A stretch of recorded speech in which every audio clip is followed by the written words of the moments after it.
বর্তমানে বাংলাদেশের হাসিনা সরকারের পতনের পরে বাংলাদেশের এক শ্রেণীর মানুষ মৌলবাদী ও বর্তমান উপদেষ্টা সরকারের যে সদস্যরা আছে তারা যেভাবে ভারত বিদ্বেষী মনোভাব প্রকাশ করছেন বা তারা যেভাবে ভারতকে হুমকি দিচ্ছেন, তাতে দুদেশের মধ্যে একটা যুদ্ধের পরিস্থিতি তৈরি হয়েছে।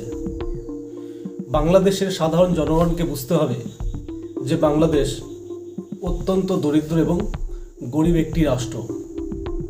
যে রাষ্ট্রটি বা যে দেশটি সম্পূর্ণটা নির্ভর করে থাকে বিদেশের উপরে, সেটা খাদ্য হোক, অর্থ হোক, স্বাস্থ্য হোক, সমস্ত দিক থেকেই তারা বিদেশের উপর নির্ভর করে। প্রতিবেশী রাষ্ট্র হচ্ছে ইন্ডিয়া। ভারতবর্ষ একটা বৃহৎ দেশ এবং বর্তমানে অর্থনীতিতে বিশ্বের মধ্যে চতুর্থ স্থান অধিকার করে আছে।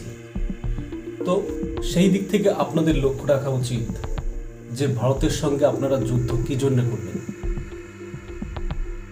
আপনাদের অনেক উপদেষ্টা কমিটির সদস্য, তাদের কথায় আপনাদেরকে কান দিলে হবে না। বাংলাদেশের এক শ্রেণীর মৌলবাদী বা কিছু রাজনৈতিক নেতারা যেভাবে উচ্ছৃঙ্খল বক্তব্য রাখছেন, তাতে বাংলাদেশের সাধারণ মানুষের ক্ষতি ছাড়া লাভ কিছু হবে না। বাংলাদেশ অনেকটাই ইন্ডিয়ার উপর ডিপেন্ড করে। ইন্ডিয়া থেকে সমস্ত পণ্য, খাদ্যদ্রব্য, ওষুধ সমস্তটাই বাংলাদেশকে সাপ্লাই করে। আপনারা চিকেন নেক কেটে নেবেন, এই যে কথাগুলো বলছেন, তাতে আপনাদের কি লাভ? আপনারা কি আদৌ কি কাটার ক্ষমতা রাখেন? আপনাদের কি ক্ষমতা আছে চিকেন নেক কেটে আলাদা করে আপনাদের দেশের সঙ্গে যুক্ত করা? ওখানে আমাদের 7টা রাজ্য আছে। 7টা রাজ্যের যে ক্ষমতা আছে সেটা কি আপনাদের বাংলাদেশের মধ্যে আছে? আপনারা কি করে যুদ্ধ করবেন আমাদের সঙ্গে? এইটা আপনাদের বোঝা উচিত। ভারতবর্ষ বর্তমানে অর্থনৈতিক ও কূটনীতিতে অনেক উঁচুতে, অনেক আপে আছে, যেখান থেকে তাকালে আপনাদের ধারে কাছেও দেখা যায়। বাংলাদেশ যে উস্কানিমূলক বক্তব্য রাখছে, তাতে ক্ষতিগ্রস্ত হচ্ছে সমস্ত বাংলাদেশের মানুষ। যখন পাকিস্তানি আর্মিরা বাংলাদেশের উপর ভীষণ অত্যাচার করছিল, বাংলাদেশের মা বোনদের ইজ্জত নিয়ে খেলা করছিল, তখন বাংলাদেশের একমাত্র বন্ধু ছিল ভারত। ভারতীয় আর্মি গিয়ে বাংলাদেশকে স্বাধীন করে। সেই ভারতের পেছনে লাগতে, সেই ভারতকে নিয়ে আপনাদের উল্টোপাল্টা মন্তব্য করতে একটু দ্বিধাবোধ হয় না। কিছুদিন আগে নিউজে দেখছিলাম যে বাংলাদেশ পাকিস্তানের থেকে পেঁয়াজ আনছিল। সেই পেঁয়াজের মধ্যে পাকিস্তান কি ভরছিল না? পাথর। প্রত্যেকটা বস্তায় 2 কেজি 3 কেজি করে পাথর ভরে বাংলাদেশকে দিচ্ছিল। এই তো আপনার পাকিস্তানের পেছনে পড়ে আছেন। পাকিস্তান আপনাদের সাপোর্ট করবে? পাকিস্তান নিজেই খেতে পায় না। একটা অর্থনৈতিক দুর্বল দেশ, যে অন্য দেশের কাছে বাটি নিয়ে ভিক্ষে করে বেড়ায়, সে আপনাদেরকে কি করে খাওয়াবে? সে আপনাদেরকে কি করে সাপোর্ট দেবে?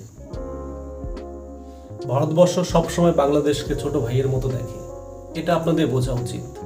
আপনাদের দুঃখে সবসময় ভারতবর্ষ আপনাদের পাশে গিয়ে দাঁড়িয়েছে। ভারতবর্ষ কূটনৈতিক জায়গা থেকে এতটাই স্ট্রং, আপনার পাশে পাকিস্তান ও মায়ানমার দুটো দেশের দিকে তাকান।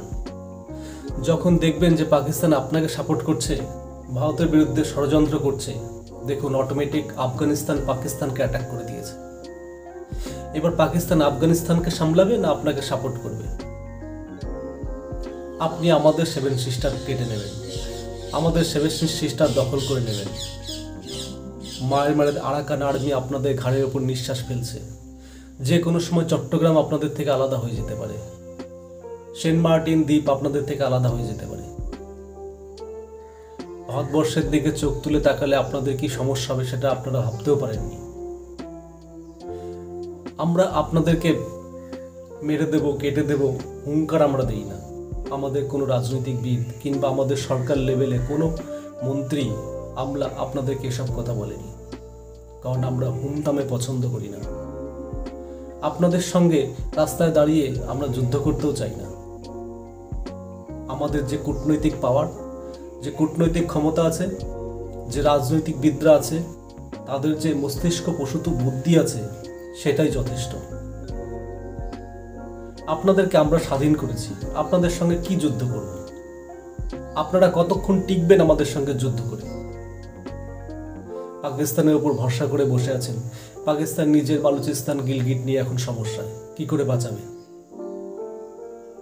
আরাকান আর্মি যখন তখন আপনাদের চট্টগ্রাম কেটে নিজেদের দখলে নিতে পারে। আপনারা কোন দিকে যাচ্ছেন? নিজেদের ভালো মন্দ যদি বোঝেন তাহলে মুখগুলো একটু সামলে রাখুন।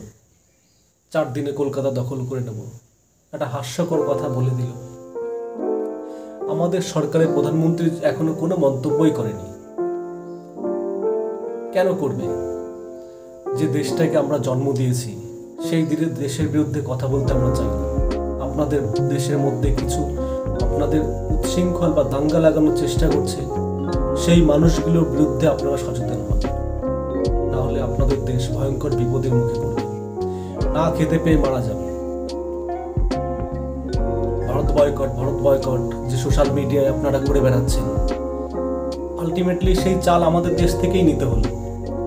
পণ্যদ্রব্য, সামগ্রী, ওষুধ কোথায় পাবেন? কে দেবে আপনাকে? যখন মহামারী ছিল, যখন করোনা ছিল, তখন ভ্যাকসিন কে দিয়েছিল? এগুলো আপনাদেরকে বুঝতে হবে। তাই যেটাই করবেন ভেবে করবেন, লোকের কথায়, লোকের উস্কানিতে পা দেবেন না। ভারতবর্ষ আপনাদের সঙ্গে ছিল, আপনাদের পাশে আছে, আপনাদের সুখে দুঃখে আমরা সবসময় চাই আপনারা ভালো থাকুন। একটা প্রতিবেশী রাষ্ট্র সুন্দর, সুস্থ এবং সফল হয়ে উঠুক, আমরা সবসময় সেটাই চাই। আমাদের সঙ্গে যুদ্ধ করে আপনাদের কিচ্ছু লাভ হবে না। যদি আপনারা ভাবেন চীন আপনাদের সাপোর্ট করবে, আরে ভাই, চীন আপনাদেরকে কেন সাপোর্ট করবে? কি জন্য সাপোর্ট করবে? কি আছে আপনার দেশে? বাংলাদেশের বাজার আর ইন্ডিয়ার বাজার এক হলো? চীনের অর্থনীতি অনেকটা ইন্ডিয়া বাজারের উপর নির্ভর করে। আপনাদের বাংলাদেশের বাজারে কত টাকার ইনভেস্ট করতে পারে চীনের কতটা প্রফিট হতে পারে সেটা আপনাকে বুঝতে হবে। আর ভারতের বিশাল বাজার, প্রায় 150 কোটি মানুষ এখানে বসবাস করে। সে 150 কোটি মানুষের বেশি ভ্যালু দেবে না আপনাদের 15 কোটি মানুষকে বেশি ভ্যালু দেবে, সেটা আপনাদেরকে বুঝতে হবে। আফগানিস্তান, পাকিস্তান, মায়ানমার, চীন, যখনই যুদ্ধ লাগবে দুর্বল বা গরিব দেশের পাশে কখনোই কেউ দাঁড়াবে না। কারণ আপনারা হয়তো ভুল ভাবছেন যে আপনাদের পাশে দাঁড়াবে, আপনাদের পাশে কেউ দাঁড়াবে না। আলটিমেটলি দেখবেন ভারতের কূটনৈতিক পাওয়ার যতটুকু আছে সবাই ভারতের হয়েই কথা বলবে। তাই উস্কানিমূলক মন্তব্য নয়, সবাই মিলেমিশে সুস্থ হয়ে বসবাস করুন। বাংলাদেশের যে রাজনৈতিক পরিস্থিতি, যে উচ্ছৃঙ্খল পরিস্থিতি, সেটাকে সবাই মিলে স্বাভাবিক করার চেষ্টা করুন। ভালো থাকবেন, শান্তিতে থাকবেন।